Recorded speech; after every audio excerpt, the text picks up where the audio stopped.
அன்பு சகோதரர்களே, ஆண்டவராய் இயேசுவின் நாமத்தினாலே உங்களை வாழ்த்துகிறோம். தேவ வார்த்தை பார்ப்போம். ஓசியா 14 அதிகாரம் 5வது வசனம். நான் இஸ்ரவேலுக்கு பனியை போல் இருப்பேன், அவன் லீலி புஷ்பத்தை போல் மலருவான், லீபனானை போல் வேரூன்றி நிற்பான்.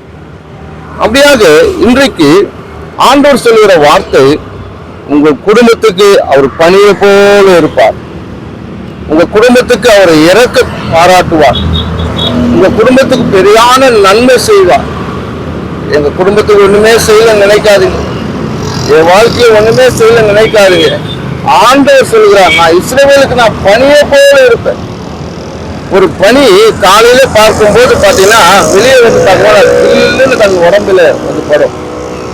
அப்படியாக குளிர் பிரதேசம் ஊட்டி இந்த மாதிரி பகுதியில் நீங்க போய் பார்க்க, கொடைக்கானலாம் போய் பார்க்கும்போது அங்க ஜில்லுன்னு காற்று அடிச்சாலும் சரி, நடந்து போனாலும் சரி, ஜில்லுன்னு இருக்கும்.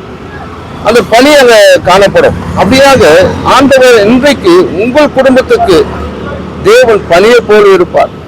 உங்கள் குடும்பத்துக்கு நன்மை செய்யும்படியாக, உங்க குடும்பத்துக்கு அதிசயத்தை செய்யும்படியாக, உங்க குடும்பத்துக்கு அற்புதம் செய்வார்.